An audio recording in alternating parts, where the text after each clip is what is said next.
Well, good morning there. Thank you so much for joining us. This is Real Talk. My name is Christine Kiai. Thank you so much once again, for making time this wonderful morning to be inspired. And I can assure you that you will be inspired, because our guest today is one who has really gone against the odds, and he's really put aside his challenges, and he's been able to do something that you probably think is quite impossible. Now, we all know that DJing is like the in thing right now. It's the thing that youngins are going after, to make money, and using their talent to just get ahead in life. And actually DJing really pays well, unlike the myths that were there before, that DJs they can't make a career and they can't make a life out of DJing. Well, you can imagine how that setup usually is, and you can imagine that you actually require two of your hands functioning properly to go about the business. But well, my guest in studio today can do that with just one hand, since his other hand does not function exactly properly. All that has not stopped him from achieving his dreams, and I'm telling you guys, you are about to be inspired by the one and only DJ Velko, also known as the One Hand DJ. Thank you so much for coming. Thank you very much. Yes, your story is amazing. I've seen here and there, but of course I want you to share with our audience how your journey has been, and maybe we can start off by just getting to understand who you are, where you're coming from. My official names are Kevin Dorito Kimathi. Ukituma M-Pesa ndio itakuja. My stage name is DJ Velko, the One Hand DJ. I was born with cerebral palsy that affected my left arm and my leg, but I went for an operation, and the doctor had to make a choice of putting my mobility first, moving around, so he did the operation of my leg first. So my hand, we didn't do anything by hand, but we usually went for physiotherapy. But I can tell you, when I was going for physiotherapy, I didn't know what was going on. Because of the massages I was being given by the doctor. When I was growing up, I had a normal bringing up. I knew I was different, but my environment, the people I used to hang out in school, were normal people. They didn't have challenges like I did. So for me, I knew I was different, but I was normal in my eyes, because we are a product of an environment.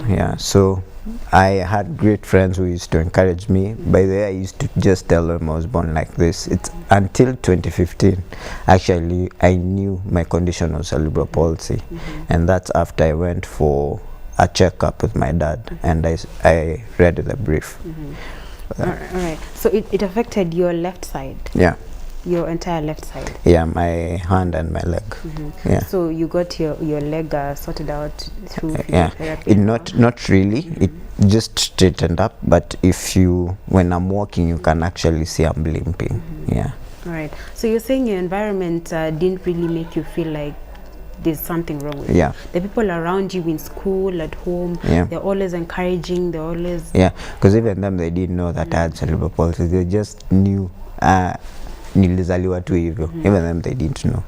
So there's no single point I went back home and told even if I was dissed, I didn't go back home crying to my mom or dad, today nimechongolewa hivi na hivi, why am I like this? No, because actually even them also encouraged me. They used to chase me out of the house. You go and play with other people.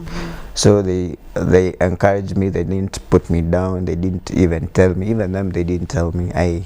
I saw the brief. That's when I realized that this thing I've been telling people that I was born like this is actually cerebral palsy. All right. So the name DJ Velko, what does it mean? DJ Velko is actually Kelvin, and I was given that nickname in high school by one of my friends. And then I was asking him, why Velko? He told me, now, you see, Kelvin, you just mix it up. Just mix it up. And then One Hand DJ is just basically what I do. And I wanted a name that actually just, when I say it, you actually wonder why. And then when I tell you, like, okay, I understand. All right. So, I mean, you were born with cerebral palsy. You didn't even come to understand it, but clearly it didn't limit you. When did you realize that you wanted, actually I read that you realized you wanted to be a DJ at a very young age, yeah? Out of curiosity. So tell us about that, yeah. It was out of a curiosity. I went for a gig when I was so young. At that time it was on a Sunday, and you know Sunday after church there's not really much to do. You just spend at home. So one of my friends told me there's an event happening it was at Thika. Can't remember the stadium name, but we went with him, and at that time, that's when I was hearing music. At that time I didn't know who a DJ was. All I knew was when you want to put two songs together, you have to stop one and put the next one. So this time 2 songs entered continuously, so that triggered my curiosity. And at that age, no one really knows, so I didn't bother asking. But after a while, now back in primary, I think I was 12 or 11, at Impala. It was a very huge event. We had gone with my family members. It was a family day out. But at that time I saw there were so many celebrities checking in the place, so I wondered, what's happening? So that's when I heard DJ Hassan was going to be performing. Now at that time, all I knew about now a DJ was this guy comes into a radio station with a cassette or a CD. At that time, CDs, yeah. And when a song is about to come to the end, he puts another CD. I didn't know that they had all these machines that you play with. So at that time, when at night now, I went to the backstage. I was never stopped by the bodyguards, I think because I was too small to be noticed, but I knew I couldn't push myself, so I stand.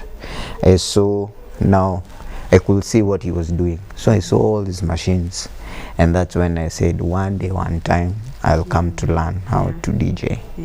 And that's when, now after high school, my sister found me playing with my laptop. It was a virtual DJ, and asked me what I was doing. I told her I'm just playing with music, and she wanted to hear. She listened. At that time, I can tell you I did crappy things, but it was impressing to her. She asked me if I wanted to learn. I said yes, and that's when she paid for me for my DJ fee, and then I learned. Awesome. So you did go to school for it, to learn more. Right. Okay. So that's your passion, but you're also in school studying something else. I graduated last year. I was in Leicester. I did communication. I concentrated in advertising. All right, but you know, those two are not even that far from each it's other. not far. So I mean, apart from, you know, mixing, you know, before now we talk about the challenges that come about you know, with your mixing, because you know, when I look at the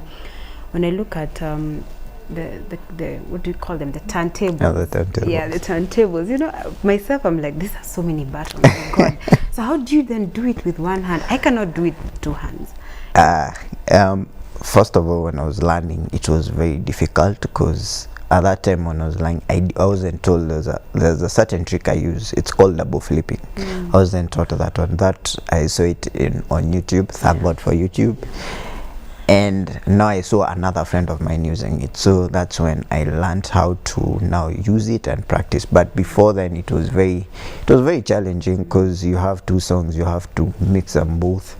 Now you have to take a lot of time with one hand, but now it has become I'm very fast in doing that because of that now trick called double flipping. I can just basically use one side. All right. So I mean, having this conditions, have you ever, you know, felt maybe using your talent or any other means that you can create awareness about cerebral palsy to, you know, to people? Basically that was one of the reasons why I came out back in 2016. It's because when in university I was surrounded with people who were self-doubting themselves. They couldn't do things because of a certain thing. Oh, I want to start a business, but oh, I'm broke. But you can actually see how he spends his money. It's just a lot of excuses. So what I did, I decided, you know what, let me come out of the open and decide to create awareness. And just as I follow my passion, I know it will inspire a lot of people who believe that I can't do this thing because of a certain scenario or a certain situation. I mean, yeah, that's basically why I came out of the open. Yeah. All right, so now let's talk about the challenges, you know, because again, this is another field that, like I was saying in the intro, some time back, it's not something that, you know, your parents would be like, oh, my son is doing this is so amazing. You know, what are some of the challenges you've been through and how have you been able to overcome them as a DJ, you know, in general, and also as a DJ with this, you know, having to use just one hand? What I can say is, first of all, is when you're coming to look for gigs, most of the time the promoter will want to have a guy that is already established. Will want to have a guy that has a large clout, meaning that he will either go for him and leave you, even if you know how to mix and you know you can really do it well. He will say, you know what, I rather go. He'll ask you this question: between you and this DJ, who is bigger? Of course, the one he has mentioned is bigger than me, so obviously you'll say the other DJ. That's one of the things. The other thing is, what can I say? I don't want to say the common challenges, because those ones right now are easy, like equipment. Because right now it has been made easy, because now you have DJ schools where they provide, like for 1 hour you can come and pay a certain amount and practice. But before then it was a really challenge for me, because I didn't have equipment. So what I used to do is I used to practice with a virtual DJ, and now when I close school, I organize with where I was taught and go to practice. That was when I was starting, but now, thank God, my parents bought for me my equipment. Now it has been made easier for me to practice like every day. The other thing is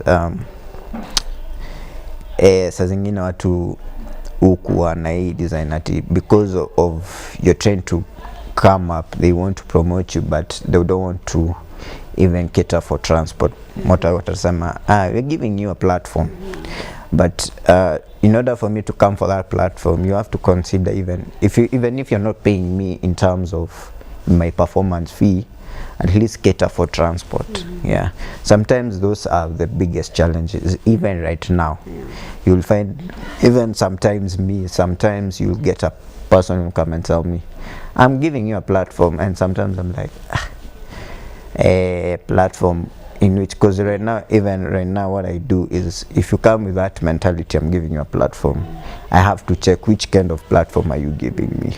Because sometimes you might find your friend is the one who's telling you, I'm giving you a platform, but that platform is only for maybe a house party. I understand there will be new people, but sometimes ni kuweka tu mguu chini unasema, you know what, I know my worth, I'm past that. And were your parents supportive of the idea from the beginning? They were, but the first question they asked me, because it was from I left Form 4. That's when you have a lot of time. So obvious, as a parent, you'll be worried. What are you going to be doing with your time? You know, because at that time I had already finished kawaida computer packages kila mtu kitoka Form 4, and then they just asked me, what are you going to be doing for until you enter university? What are you going to be doing? And I just told them, I'm going to go for DJing school. And the next question was, how is that going to help you? And I just told them it's something I just want to learn. Good enough, they knew the person I was going to be trained with, so they were very comfortable. They said, okay. All right. So they have been supportive all the way. So I'm sure, you know, guys of course want to see, you know, some of your skills, you know, right here. So of course we're gonna see you mixing some for some time. But you know, if you want to talk to us, please do so in on 22162 starting the word circuit. You can find us on Instagram, Facebook and Twitter at A Circuit TV. Should we interact with us, guys? Send in your questions or, you know, your experiences or any inspiring stories that you do have. So, you know, as before we see you do your thing, I know you've had a couple of platforms, you know, you've done a couple of great things, but what would you say are some of the highlights of your career so far? There were so many. First one is in 2016. That's when I did my first interview, and it was a radio interview, and that's when made me think if I'll go for radio or TV, because I was given like a 2 minutes to showcase my talent, but the feedback was so amazing that that's when I made my decision. You know what, I'll push this until I get into radio. That was in Kiss 100. And then in still the same year, 2016, I won an award for Stylus. It was 40's DJ Award of the Year. I won it together with my friend called DJ Euphoric. He also mixes on a wheelchair. And then 2017, I won a DJ competition in World Under 18 Youth Athletics. There was a competition organized as well. I was able to emerge as the winner. And then now coming to 2018, I also played again on radio for 4 hours. That was because it's my dream to play on radio. So having it for 4 hours, it was amazing in Capital FM. And then still this year, I got featured on BBC Africa. I've been featured as well in by the government, did a small article about me. And what else? It's a lot. A lot. Yeah. And it's amazing, you know, to see young people who are doing, you know, amazing things, and just making sure that whatever you're going through in life, you know, doesn't stop you from doing what you have got to do. So I want you to tell us, you know, of course, where we can get your mixes, and of course, you know, say something to the youth, because I know you have a lot to say to the youth. But first, we're gonna watch and we're gonna see you do your thing on the decks. So we'll take a short musical break and just see, you know, DJ hashtag the one hand DJ. Yes.